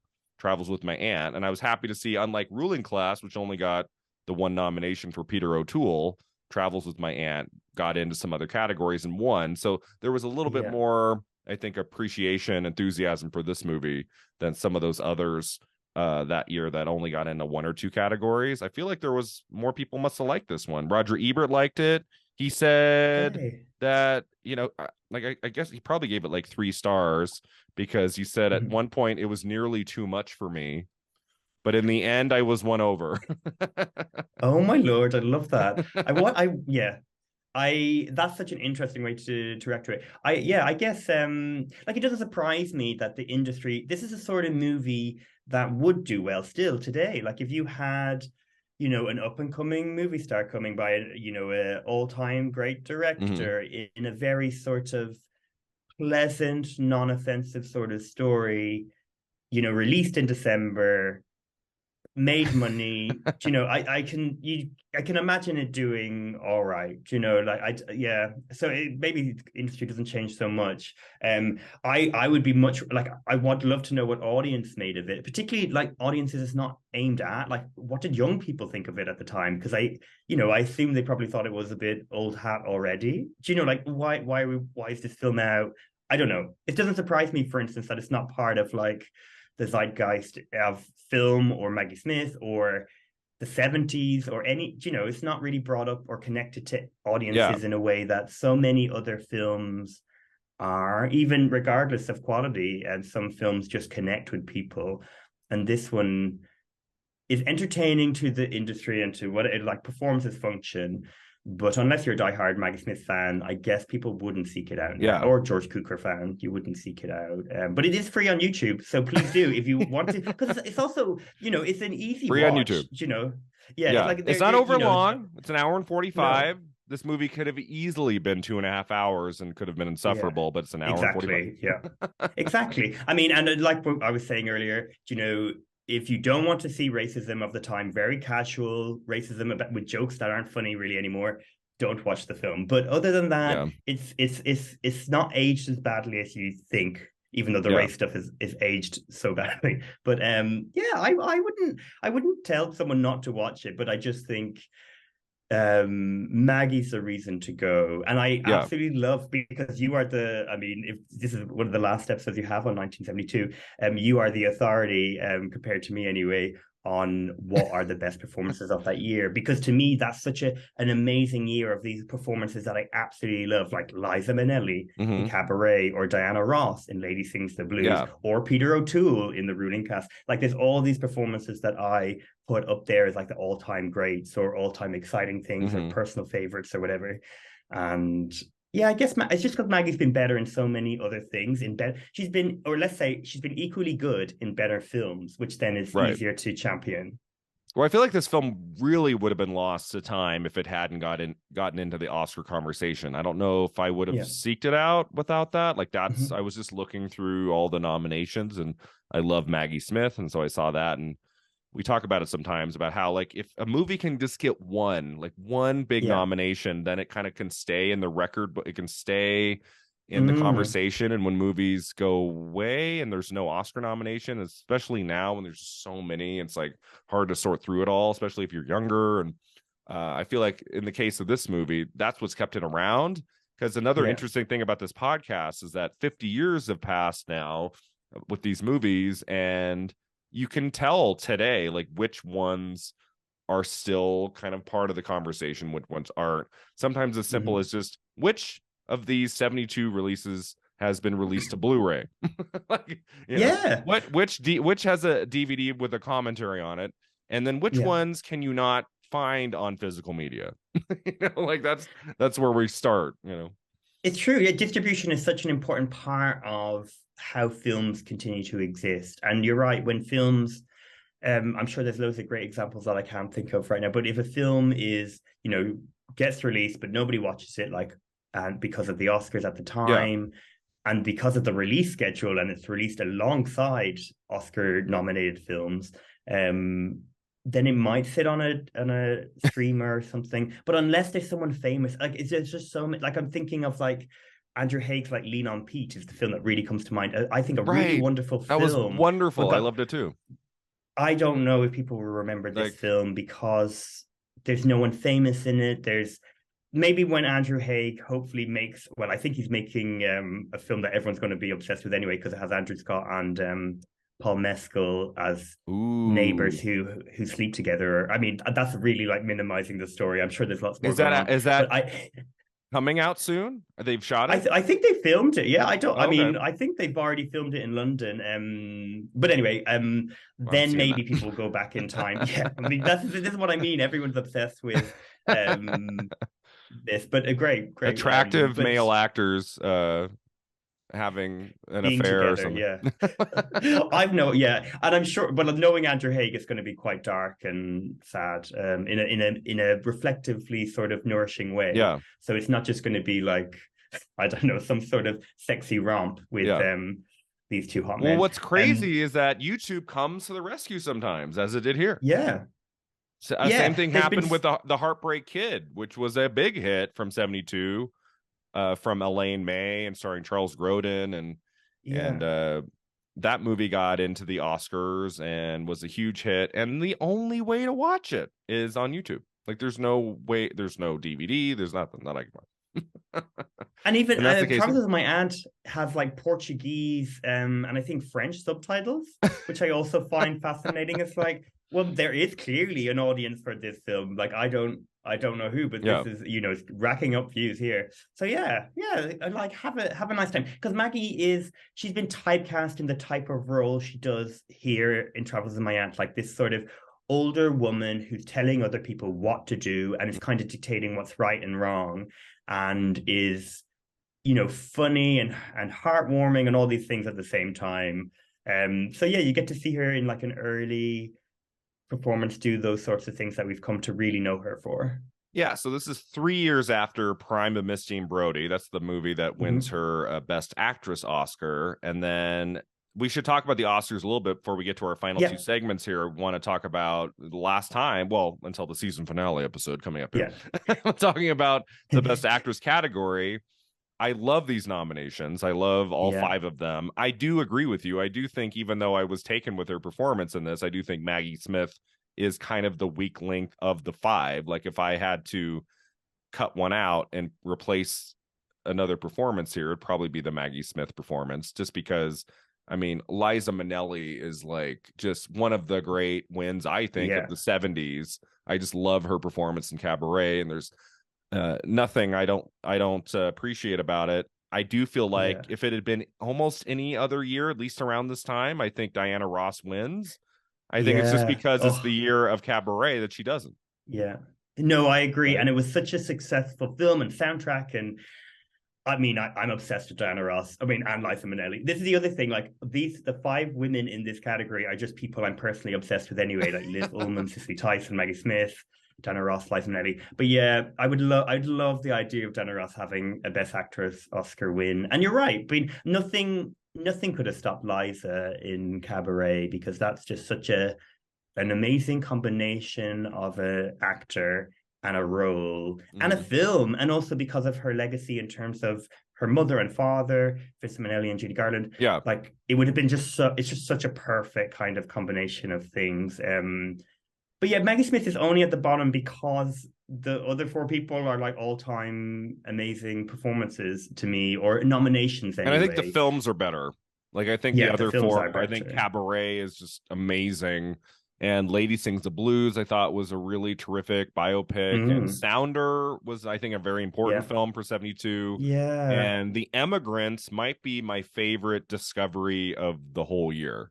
Three Oh, and a how half amazing. hour Yeah. foreign film. I was like, this is going to Yeah. be a slog. This is going to be Yeah. rough. Yeah. And Yeah. I was like, I'll watch it in 3 parts. And I just ended up watching it all in one sit because I loved it. Yeah. So that's a great Oh, I love nomination that. too. I just think, yeah, Yeah. I think That's the why. movies, the quality of Yeah. Travels with My Aunt is a little bit less than these other four. I think that's part of it. But I swear, if Lady Sings the Blues had come out in the spring of 73, like, I don't think Glenda Jackson wins for A Touch of Class because she just won Yeah. 3 years before for Women in Yeah. Love. And I've talked to some guests this year who say that a Touch of Class is not very good. I haven't seen it yet. Oh my God, touch a class. Well, so Glenda Do you Jackson like is it? someone I've met and interviewed and been not shouted at, Oh, but been cool. treated not so well in a very lovely way. And Like, shout the whole, not shouted at. She didn't want to. She did not want to be asked sentimental questions, even though they were the questions that had been agreed. And I Mhm. totally agree with her, because if someone asked me what my favorite thing was of a theater, I'd also not want to answer that. But anyway, she's no, A Touch of Class is not great. Woman in Love, amazing, or Women Yeah, in that Love, was good. I like absolutely that. amazing, Mhm. inspired nomination or win even there. But no, I don't even think Glenda would rate A Touch of Class. And I mean, by today's standards, I think A Touch of Class is pretty aged. So yeah. So Give I it to just Diana. think, because Lady Sings the Blues opens in October of 72. I feel like if it had been like March or Mm-hmm. April of 73, maybe Mm. maybe she could have won that year. I mean, we'll see. I'm just now starting to read about the films of 73. We'll see what happens there. But yeah, I mean, but it's still one of the great actress lineups. To have two women of color in the lineup is Mm-hmm. really great. It's only happened once since, which is insane. In 95 Yeah, years, we've had and they it happen play. twice. Yeah, and And didn't both of Audra them Day are play Billie Billie Holiday. Holiday again? Yeah, isn't that wild? What isn't that wild, but isn't also that kind of crazy indicative of the industry, sadly, that it of happens enjoying twice? biopics. But yeah, exactly. Yeah. But yeah, and it's a shame Diana Ross. Maybe if she won an Oscar, she would have Made more made movies. way more Or movies. maybe But less, I like mean, Cher. oh my god, oh my Cher god, wins Cher, for don't get me. Cher has Yeah, 3 movies in 1987, and then she wow, wins for Moonstruck, and then she makes yeah, like 3 more movies the rest of her career. yeah, Like, yeah. well, I I won my remember Oscar. I don't have to do it anymore. when Mamma Mia, Here We Go Again Here we came go. out, and people being like, "Oh wow, Cher's in films." I'm like, "You like what are you talking about?" And the amount of mansplaining I did about Moonstruck and Mask and Silkwood and all the educating people try to be like, no, Cher does so many great things. But anyway, getting sidetracked by like gay icons being Oscars, but yeah, that is such a great list. Even with Maggie Smith, like that's one of probably my favorite Best Actress lineups ever. Mhm. Just sort of the people involved and the roles. And yeah, Yeah, but it I would have don't been really nicer to have Katharine know. Hepburn. Katharine Hepburn, yeah. Who, by the way, so every year I pick an actor to watch their whole filmography in chronological Oh yeah. order. And this year I did Cary Grant. I've got about 6 more films to Ooh, watch. It's been a fun year watching Cary Grant, and yeah. some of his like bigger titles I'd never seen, and Okay. just had a great time. And He's wonderful. I've decided to just go in a Philadelphia story direction.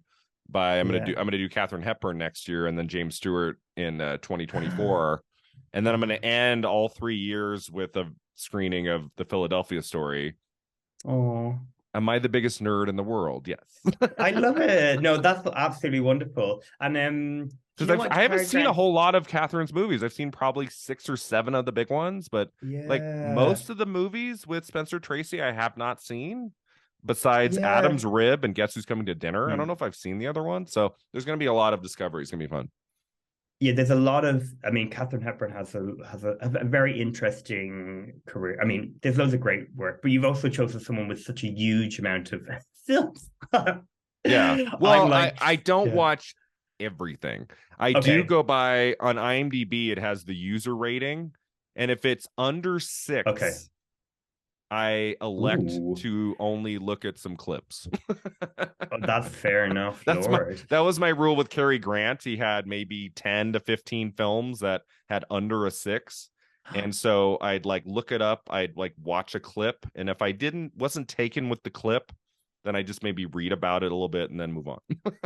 That's fair enough. That's my Gosh. And rule. even with, I'd say even doing that, you still have a lot of movies to be watching. But I oh, loved his like I exciting. loved his 2 Oscar nominated performances. I think people forget that he did get 2 Oscar nominations in the Hmm. 40s, and I really enjoyed both of those. And so there's been some good stuff, but Katharine Hepburn's going to be a treat, and it'll allow me to watch her final collaboration with Cukor, the Corn is Green from '79, which is a TV movie they Yeah. made together, which I know nothing about, but I'm gonna watch Do you it. know? Like that'll be Yeah. fun.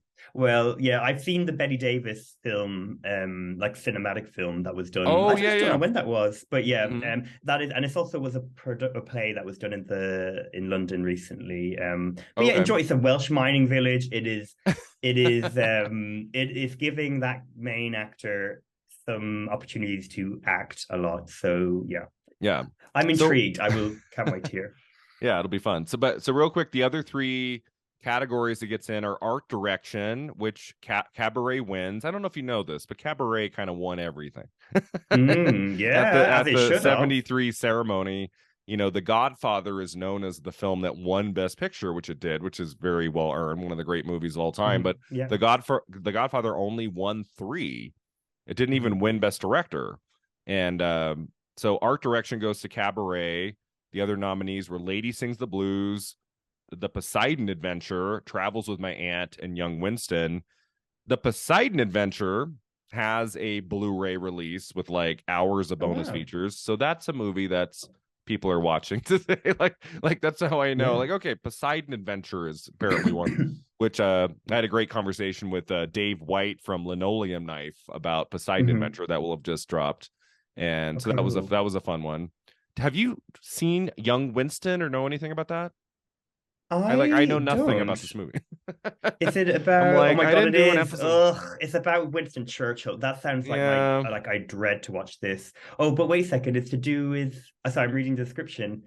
Well, it's dealing with an interesting part of his time. I mean, the thing about Winston Churchill in general, being living in the UK, is they're all for celebrating the positives, but they'll never talk about any negatives of him. And he's seen as a real like strength of Britain. And it's like the irony there is so funny to me of this man who is very complicated and hot, so lots of positives and negatives, but all they're Hmm. doing is ignoring the negatives to look at. Didn't Yeah. he win the war? And you're like, ugh. So the idea of watching a film called Young Winston um does not entice me. Yeah, I uh, I will watch anything, but if there's one genre I don't do very well with, it's like period costume dramas is like the one yeah. that I struggle with. Like Yeah. I just watched this movie a few nights ago with Florence Pugh called The Wonder, and Oh I yes. admired it, but it was just Yeah. so slow, and I'm like Oh, well, I a friend struggle. of mine is in that movie, and that's I not just a loved it. case of like Irish people being, but I enjoyed it a lot. I mean, I love that atmospheric sort of. Actually, I do. I like atmospheric period dramas of a certain like. I Okay. think of It's the just not my other sort of thing. the innocence and all this sort of thing. But yes, I hear what you're saying. I think my like Achilles heel when it comes Do to you have films is one of the biopics. Yeah, biopics? Oh, I biopics, like and biopics. particularly biopics like that I imagine this film to be of is kind of just kind of touching the surface and not really going into the interesting parts of someone's Oh, story, okay. you know. So, but that's just my, I mean, but it's great, we get to see actors really act and all this But sort of thing. But so then I'm surprised when I see a film like The Favorite from 2018, which was one yes. of my 5 favorite films of the year. I absolutely loved it. So Mhm. it does if it's a period costume drama, it doesn't mean I'm not gonna like it. I come No, to no, it and with I like, think that's the beauty of it. There'll always be like what's the word? Variations. Like yeah, exactly. it's not just a blanket hate of one sort Right. of film. But yeah, I agree. Let's see. So art direction, I think that was a good category for Travels with My Aunt. I love the looks of like Mm, the interiors of especially yeah. like all of the rooms that she stays in are very lavish and crazy. I love the art direction. Yeah. But I would say like it's wild to me, and maybe because this is in time, but The Godfather is so well, the location, the sets, everything about it so well thought through and Right. done. So it's wild to me that That's not even when they're nominated. going for most art direction here, as they do often, as opposed to best, I would say. Oh, So, right. and but that's fine. Travel to Miami, grand to include it here. But like The Godfather is such a like even if you just think of the house or the opening, the wedding, Right. it strikes me as strange that Travel with My Aunt would get in over that. Other than what you're saying, it goes to Yeah. different locations, it shows these beautiful places. So, that's the way these Or things go. how about three actors from the movie getting into supporting actor from The Godfather, but Mm. Talia Shire and Diane Keaton are not nominated for supporting actress, Oh, which is kind of a weak field for 72. Like if you look at yeah, those five nominees, there's some great stuff there, but it's like not even Talia Shire, who has that amazing scene in The Godfather where she yeah, goes completely berserk on her husband. That's not yeah. nominated, but anyway, that's another And couple. the ending is Diane Keating's reaction. Like that's how Yeah, we it know ends with what's going to her. happen. But And I think she's you even know, better in part two, Diane yeah. Keaton, and does not Oh get a my God, yeah. nomination for part two, which is crazy. And even in part three, she's I mean, I love Diane Keating. Here we go again, another another sort of gay icon. Who I've met. But yes, I've oh met yeah, her. amazing. I bet And it she was a is wonderful. surreal moment. She Yeah. she uh, has a wine brand. Did you know that? Yeah, of course I And do. I'm a gay man. No. she came to Reno to sell it at one of our Oh, local like wine vending, like it's called a Whispering Vine. And they sell yeah. wine there, and Oh she my like God, I had an love it. event, and my mom emailed me and said, "Hey Brian, Diane Keaton's gonna be here in April. Do you want to go?" And it was the fastest yes email I've Yeah. ever sent in my life. Yeah. Is the We got wine to any talk good? to We her for a don't couple get it minutes. over here. No, it's terrible. Sorry, Diane. It was so bad. We got like a Oh, case of it. My mom was like, "Take it all," and I yeah, just like get this away from me. angrily I drank love it. it. But it was all worth it for those. I mean, I had like 2 minutes with her. Like we just chatted with her, and Yeah. I talked about Oh, that's all wonderful. of her movies, Yeah. and I was I hope like, you brought up she should have been Oscar should have nominated been for The nominated. It's Godfathers. hard Yeah. to like complain when they like have an Oscar. It's like I don't think they Oh could. yeah, and had such an amazing career. Like it would have made no difference to Diane Keating having Oscar nominations for The Godfather. No, I brought up Um.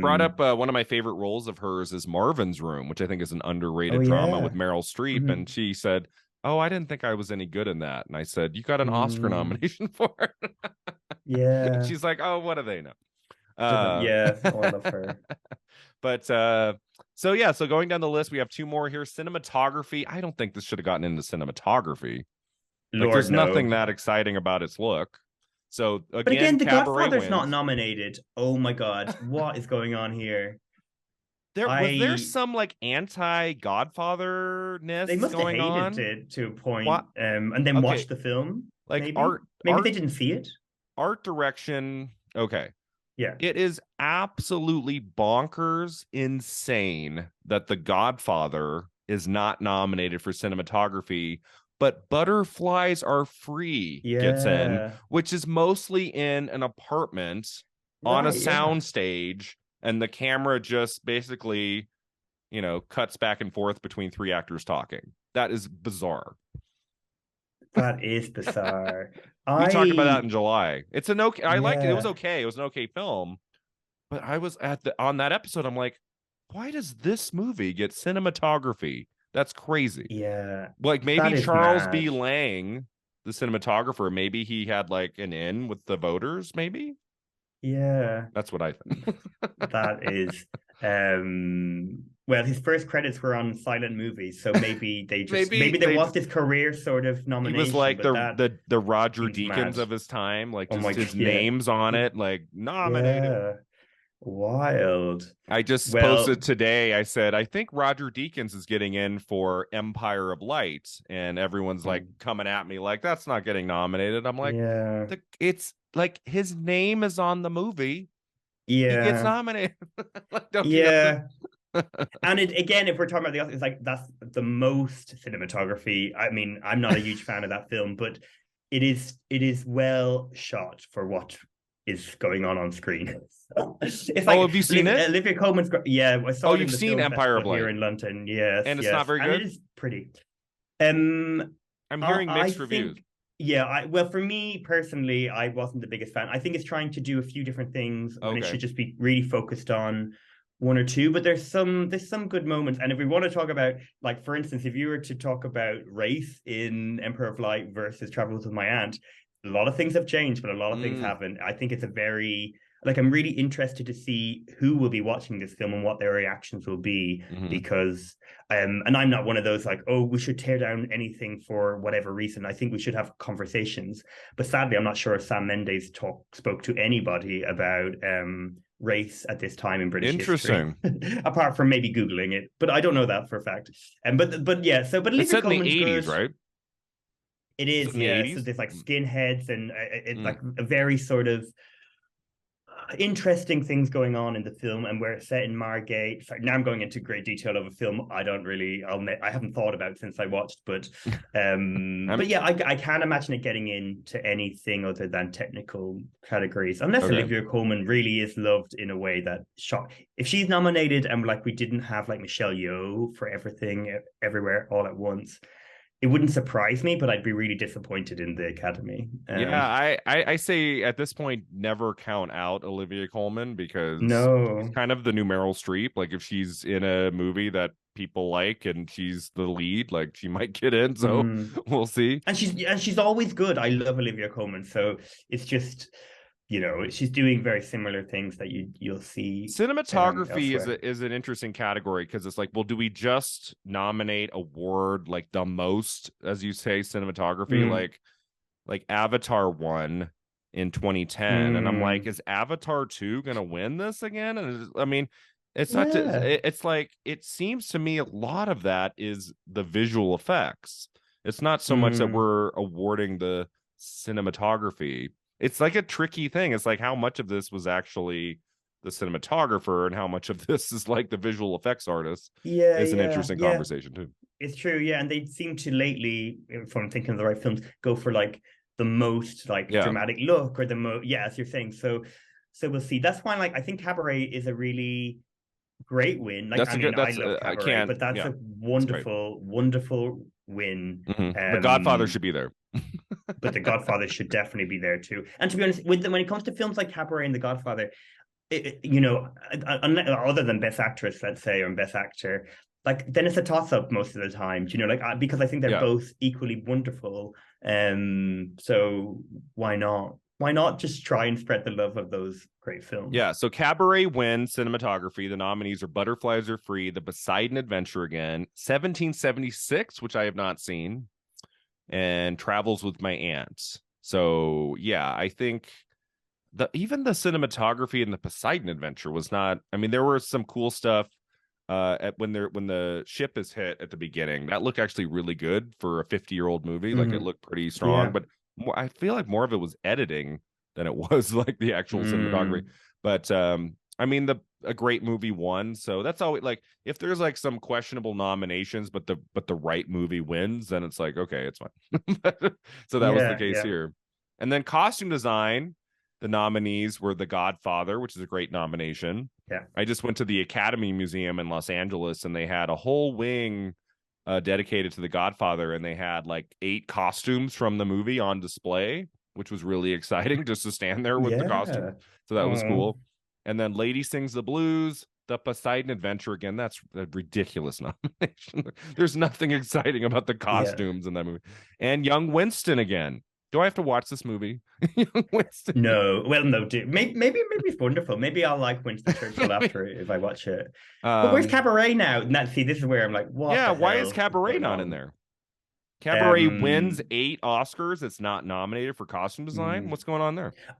I mean, nowadays, well, maybe at the time still, then they were also talking about how they found the costumes in like vintage stores and flea markets, and so maybe they were just like, Oh, that's not. But then they're missing the point of what costume design is. mm-hmm, And it is wild that I would be voting for Cabaret in this category mm-hmm. for sure. Like I mean to win, not even just to be nominated. And but Travis and My Aunt is grand, and as you were saying beforehand, like the presentation of Travels with My Aunt would have really benefited. Like she has so many great costumes in it, like the hats and Yeah. whatever it is. Even the wigs. I know it's not the hair and makeup category, but I don't know. There is something really fun, and that actually is where Ashley Powell that actually worked with, a lot with Maggie Smith, so the designer, because I think Hmm. he also does Hook, and he does Evil Under the Sun and Death on the Oh. Nile. Hmm. He does a few films with Maggie, and he has a sense of playfulness, which I think is really needed for the character that Maggie was doing in the film. So perhaps that win is deserving. I think best Yeah. costume sometimes is shocking to me, because when I look through the winners, like we just did an episode of the podcast and we had rewatched Memoirs of a Geisha, Mm. and I could not believe that had won 3 Oscars. And I know that everything is beautiful in it, but I'm like, but they're so on the nose of like all these things. You know, like this is most costuming. This is not best costume design. Right. But they are gorgeous. So why not? Why not have these gorgeous clothes celebrated? Yeah, I do think it's cool that this movie is an Oscar-winning film. Like it has Mm-hmm. that on its resume in a way, and it has the costume design Oscar win. I think if you were to give this movie something, that one makes Mm-hmm. sense. Like the costumes in this are really outstanding all the way through, especially with Maggie Smith's wardrobe. It's just Mm-hmm. fabulous. It's fantastic. So yeah, I would give the movie like a 2.5 out of 4. Like it was a pleasurable way to spend 2 hours. I'm not really going to think about this movie past the next week. I mean, it's like this on a story level, it didn't really grab me. But if you are even a casual fan of Maggie Smith, I think this is essential viewing. I think you have to see this one at some point. As you said, it's free to watch on YouTube, and it's a pleasant film. It's interesting. I enjoyed a lot of it. So yeah, it's worth watching. Yeah, yeah, I totally agree. So yes, and I'm so glad you've invited me to come on to talk about it. So Yeah, yes, this I'm has happy been to have fun. rewatched it. So yeah, let's Yeah. end with our final two segments. The first one's the Mm-hmm. Divine Double Feature. What would you pair with this movie? A more modern film. It can be, something kind of similar. Anything you want. It can be Maggie Smith or not. Like, what's something more So recent you would pair with yeah, I the was film? trying really hard not to do a Maggie Smith film, but then I came back to one because I was trying to think of a film that was a kind of a caper, a comedy mystery, but it's like around a family, around like social norms, where she also got to play something that subverts what you imagine of a Mm. female character, particularly of a certain age. And the film that came to mind is, I think, a film that's hardly ever seen or ever talked about anyway, called Keeping Mum. So it's from 2005, and it has Don't know it. Kristen Scott Thomas and Rowan Atkinson as a Mm. married couple. He's a vicar, and I can't remember what she does. But maybe she's stay-at-home mom. They have 2 children, a son and a daughter. The son's being bullied in school, and the daughter is trying to explore her sexuality, and she's like 15 or 16. And Maggie Smith, they need a new housekeeper, and Maggie Smith arrives. She arrives with this heavy like trunk, and basically things start getting better. So there's like a neighbor next door or a dog next door that keeps barking. Suddenly the dog goes missing. Kristen Scott Thomas is having an affair with Patrick Swayze. Suddenly Patrick Swayze's not around anymore, and you basically realize that this Maggie Smith character is meddling in the town. And it's really, really charming. I think it's a really charming film that's dark, but has this family sort of, I don't know, like all the usual things you'd imagine of a family sort of comedy like this. So yeah, I think it's really good. I also love Kristen Scott Thomas, so I'll always be trying to champion her. And Oh Patrick yeah. Swayze's really good. It must have been one of his last film roles, I imagine. Yeah. That's so So yes. cool. I've never heard of this movie. I love all four of those people. And I just looked Mhm. it up. I like the poster of Maggie Smith going like this. Like, Oh yeah, in terms of costume design as well, she like arrives with this like lilac like very comfy coat and this kind of brown hat, and she doesn't like deviate from that. And so it's a bit like Mary Poppins, if Mary Poppins was wicked. Like that's the sort of tone of the film. So yes, I'm glad you're sold. is there a scene between Maggie Smith and Patrick Swayze? uh there is. I Those think are two actors I would yeah, never think of no, being in the same frame. exactly. Well, even seeing Kristen Scott Thomas and Patrick Swayze and how you're like, this is fun. Like I don't know how they got Patrick Swayze into this film, but I'm so delighted he's in it. Oh yeah, there is a scene between them. There's a lot of good. This makes me want to go and watch the film straight away. I've not seen this in years, but yeah, really like it. That's a great choice, and I love this. Happens only once in a while, like where a guest recommends a movie I've never heard of, and then I look it up and I'm like, I have to see this. This looks great. Yeah. This is one of Oh. them. Keeping Mum, very cool. I went with Philomena from 2013, another starring another Oh gosh. Dame Yeah. Judy Dench. Do you hate this movie? No, I find it very emotional. It's such an emotional movie. I think it's Right. a movie I'd like. Yeah, because of being Irish and because of the history that it's dealing with, I find very yeah. Autumn. Just the name of it just gets to me again because I think it's a really well judged film, and I think Judi Dench is phenomenal in it. Yeah. So it's not like a, aunt, nephew, or mother, son, but it's kind of like a travelogue, and it's like an older woman, younger man. He's a journalist and she's searching for her son. And there's a lot of traveling Yeah. in the movie, and it's got kind of a kind of comedic tone to it. Another Mm, great performance by a dame who has worked with mm, Maggie Smith, of course, and the yeah. Best Exotic Marigold Hotel. So I was just thinking of that movie, and that was a stacked Best Actress race too that year. I mean, that was crazy. The year Yeah. of Blue Jasmine and Kate Blanchett and Judy Dench got in for that. Yeah. That was a crazy year because I'm a huge Sandra Bullock fan, and I think her career best work is in Gravity, and so I was like, come Mm, on, but she had already won for Blindside, so that was never going to happen. yeah. But that was another great Judy Dench performance, and I think that got in for screenplay too. If I remember right, It did, got yeah. four But I Oscar remember the nominations. real Philomena was really pushed out when it came to campaigning. That's where like Weinstein really was flexing muscles still, I Oh, it imagine. got into So because she picture was too. turning yeah, it's like they really pushed that movie, yeah. Hmm. Yeah. So, but yeah, I thought that I saw it in I saw it in the theater with my mom, and we both really liked it, and so that just Mm. kind of came to mind as a would be kind of interesting pairing with Travels with My Aunt. Yeah, that's it's such a wonderful film. Yeah, I really like Philomena. Yeah, So we that's got such we a got good a couple shout. of good choices there. Our Yeah. final segment, Beyond the Flick, Maggie Smith. So if you could only take three of her movies to a desert island, what are the three? So I have decided because I have watched so many Maggie Smith films. I wanted Yeah. to choose films which I love equally to say the more famous films because there's so many that I love, like Gosford Park, Death on the Nile, Hmm. Hook, all these sorts of things. But I'm two of them I'm going to choose because I hope people will seek them out. So the first two I'm going to pick are The Lonely Passion of Judith Hearn, which is just really great. Like another Irish set film, her and Bob Hoskins. She Ooh. arrives at this sort of. Um, have you seen it? Sorry, I'm just assuming you No, I've haven't never heard because of it. nobody has. Oh, such a good film, and I think she's is her best performance by quite a bit. She Oh, plays this lonely what's it woman called? who's clearly the lonely passion of Judith Hearn. That's a Um, mouthful.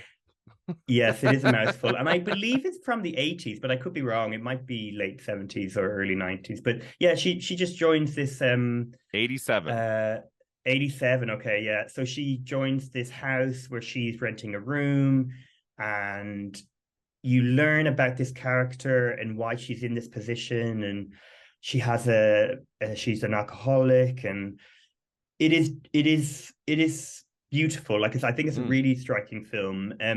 The next film is A Private Function, which is a film which I'm really surprised hasn't like clicked with never audiences. heard of that It's this either. kind of caper where she robs a pig, and her and oh my god, why can't I think of the Michael Palin, they're a Mm, married couple, and it's like they want to be like upper class, or like this sort of Britishness of wanting to be above the class they are, above the station. It's at a time where I believe like meat is like hard to come by, and it's just a really fun caper comedy, and Maggie is a riot in this film, like chasing pigs and doing all sorts of things. um and then one film that I think I would be putting on my desert island like discs of films anyway, and I couldn't resist, even though I'm sure lots of people have seen it, is A Room with a View. Because mm. to me, A Room with a View, both the novel and the film, to me are these like glorious escapist films that also have like a lovely romance. And I love Maggie's performance in particular. I don't know if you've seen A Room Yeah, with a Room View with or a if View you is remember. beautiful. I watched it on I think Yeah. it was the Criterion Channel 2 or 3 years ago, and I Oh, just I'm was sure. taken with it. Yeah. It was so Absolutely moving, gorgeous film. I need to read the book too. Yes, the book is wonderful, and Charlotte, who Maggie plays, is really central to the story and is a really fun part. And Maggie judges it really well because, like Travels with My Aunt, I think the other characters, most of the other characters anyway, are pretty, like, let's say, bland in comparison to Aunt Charlotte. Easily could have been this like, oh my god, I need to like panic about everything and I need to like meddle. But actually, Maggie's wonderful in it, and her and Judi Dench on the Tuscan like grass, talking about old loves and all these things is just glorious to me. So yeah, they would be my three choices. But to be honest, I don't know if, apart from California Suite, I would be happy to be given any Maggie Smith film on a desert island and I'd watch happily. I looked up those first two movies you mentioned, and no Oscar nominations, but No. both of those films won Maggie Smith the BAFTA for Best Actress. Both of Yeah. them. And this is where I wish awards nowadays were more disconnected, because Mm. it is wild that we're just singing from the same hymn sheet. Like, we should be celebrating different things that reflect the different communities voting on these awards. But at the moment, it's kind of chasing Oscar attention and wanting to get the most famous people there a little bit. And I know BAFTA now are doing the committee voting for some of the nominees in each Mm. category. But yeah, so they're perfect examples. Like Judy. Oh my God, now I'm confusing Danes. The Dames. Maggie deserved those BAFTAs, and she's terrific. I'm sure she has more BAFTAs than She has probably anything 20 else. nominations at Jesus, BAFTA. That's crazy. yeah. I had no idea. Her first nomination is 1959 for a film called Nowhere to Go, Most Mm-hmm. Promising Newcomer. And then her most recent Mm-hmm. is 2016 for The Lady in the Band. And she's got 20 nominations and or wins in between. That's Yeah, crazy. yeah, And and they did. I mean, she's got like yeah, she's won nominated so for a many lot. awards. She's won Yeah. 4 Emmys. I didn't know that. She's won 4 Emmys. Did she win any for Downton? This is where, like, I Three feel of like them are for Downton Abbey Downton. really. Okay, well, yeah, but And she that never did she ever show up to get I don't think she ever showed up to that. To get to no, maybe for but she she won in '03 for My House in Umbria. Maybe she was there oh, for that one. I feel like she went to also award in okay. ceremonies up until Gosford Park. She was there in '02 for the Oscar for Gosford Park. And then I feel like since then she's nominated for stuff. She's never there. No, and that's fine. I remember at the Oscars, because Whoopi Goldberg, who was hosting it, made a joke which I at the time was like laughing my head off, and where she's like, "Look, we The put Will the Smith Smith joke. family together." Yeah, she sat beside Jada and Will, and you're like, "Whoa, that's like that is a funny joke." But also, I'm like, Maggie Smith probably was like, "What? Well, I'm not coming back to this anymore if I'm going to sit here, lose an Oscar, and have be joked about like this." No, So maybe she's in. Maggie Yeah, Smith was not there when she won for Prime and Miss Jean Brody. I know. Yeah, she was. There's this amazing photo because she was on stage at the Old Vic Theatre, Mm. and there's a photo of her celebrating her Oscar win afterwards. She's wearing this like velour jacket. She has like a glass of champagne. If I could embody anybody's energy, it would be Maggie Smith's energy in that photo. It is wonderful. But she was there to accept her Oscar for California Suite. Have you seen that movie? Yeah, yeah, I have seen the movie. I mean, that's.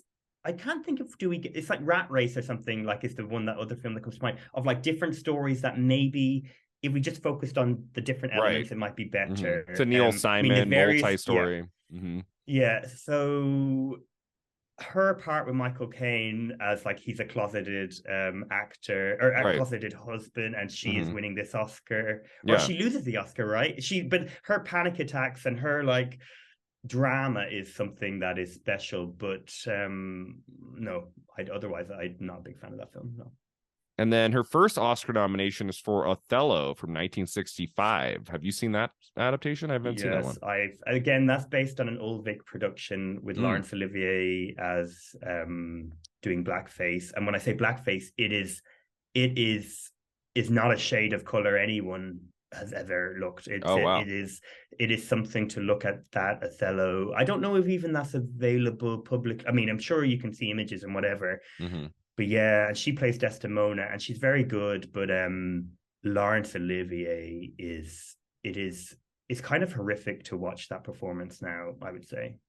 Okay, interesting. And then her latest two are for Room with the View and Gosford Park. Mhm. She has not been Yeah, nominated since Gosford Park. Kind of surprises me that she hasn't had one supporting actress nom since '02. yeah. Like you There's think so many for times she could have been easily. Yeah, the Marigold Hotel, the first one, I think she got in at yeah, SAG. So there was like yeah. she was in the conversation, but then that didn't happen. And then I mean, I don't think Downton Abbey, the movie, was going to happen for her, but I feel like she's been really good in some films since Gosford Park, but she hasn't shown But up. Lady in the Van would have been a Lady with the wonderful Band. time to celebrate Maggie. I mean, a Mhm. part of me thought that Downton Abbey, because the way it's like the second one, even that would be because it's arced around her character, and her character is very important and very emotional in it. Maybe there'd be some sort of like, what about celebrating Maggie? But I Mhm. also think she would hate that, and I think I think there's like nobody wants to just give her a tokenistic Mm. nomination now. She Right. doesn't need it. I do And think she like won't Judy go. Dench, the Judy Dench event or effect is like to take up the air of the Danes. Do you know, like we don't Yeah. have um I don't know. I just feel like if Judy had those sorts of roles or whatever, she would be nominated. Maybe I feel like Hmm. Judy Dench is nominated quite easily, in a way that Maggie nowadays or the last like 2 or 3 decades just would have to work harder to do that. And I mean, work in terms of campaigning, in terms of everything. Did you watch But yeah, maybe she'll be back. did you watch that film Tea with the Dames? Did you watch that? I did, yes, I did. I've actually all of those women I've met in different ways, and in person, and also the man who was behind. Anyway, but all of this stuff, yeah, that seems like a wild film. That was only meant to be on TV, and that apparently Maggie Smith was not best pleased that that was going into cinemas. She thought that that Oh, was a joke and that it was a waste of everyone's time and embarrassing for them. And I kind of agree. It's my I think it's a kind of a weird sort of gossipy thing, which is trying to be reality TV, but in a very sort of like British sort of genteel sort of way. So it's fine, but anyway, sorry. Now I'm going into academic because otherwise I enjoy watching them and Joe Plowright being like, Judy, you stole all of our roles. Like I love all that part of it. that's funny though that Maggie Smith would be upset. It's like, well, I mean, if you're gonna bring cameras in, like you have to just be Yeah. open to whatever. Like you can't be like, what? That was only Well, I meant think they for thought it was one just going to be time on TV, like TV for screen. Christmas or something. Yeah, I think that's all they thought it was, and then all of a sudden it's like It's like we're doing like a what? theatrical release. That's funny. Yeah, it's such a like Joan Plowright is fascinating as a person and their career and all this sort of thing. But Yeah. yeah, it's to be going over to Lady Olivier's house for for like tea with the dames for a weekend is what is like there's the story what you were saying earlier of I want to see the behind the scenes of this Right. rather than the act. Like there's so many things they would have talked about that Hmm. was not said when the cameras were rolling there. Exactly. So yeah, so my picks are not as interesting as yours. I would go with the Prime and Mistine Brody because it's just a Perfect. fantastic Yeah. early career performance that I think is essential viewing. It's a great Oscar win. And then my two childhood favorites, which would be Hook and Sister Act, Yeah. Oh, if this, I'd have to this is take what I three. mean. Like this, so great. They're all so good. Yeah. And I feel like collectively we know, particularly Hook and Sister Act, like we know what those things are and really cherish them. Yeah. And she's just so good. And even in those three, she's like that's such a variation in the sorts of parts she's played. Yeah, like a So broad they're great. comedy and kind of like a classic fantasy Spielberg film, and then like a really interesting '60s, late '60s drama where she's Mm, a teacher and she's so great in that movie. And I mm. feel like that is better reflective of her career than her second win for California Suite. It seems kind of Yeah. like just like a one off, like, oh, we'll give her another one for this. But I feel like Yeah. Prime and Mistine Yeah. Brody is just like really one of her great performances. So I would take that one. Yeah. Yeah. And But amazing blouses. She yeah. gets great costume during her whole career. But Looks I mean, great. I love her performance in Gosford Park. That would be high up Yes. there. Death on the Nile is great. from the 70s. Amazing. Angela Lansbury, who I just made a video about a Yeah. few weeks ago. I loved her Yeah. performance in that too. She's And so good. then one of my favorite movies ever is The First Wives Club. I cannot end this Yeah. conversation without mentioning that. She's Yeah. barely in it. Like she's in like maybe what 3 minutes of the movie, But she's but so she's important. also And the very way funny. she says fork, like fork, when she's like Sarah Jessica Parker, she's trying to distract and trying to get her to like Yeah. yeah, she's meddling again. And she's doing this, like, I'm actually really ignorant. I don't know what type of American accent that's supposed to be that Maggie Smith is Yeah. doing in that, but it is wild. But trying to educate Sarah Jessica Parker, who has no idea what the etiquette to follow, like what to use. And she's eating a salad and she just says, fork, fork. She's just getting so frustrated because like just use the fork, like just use it.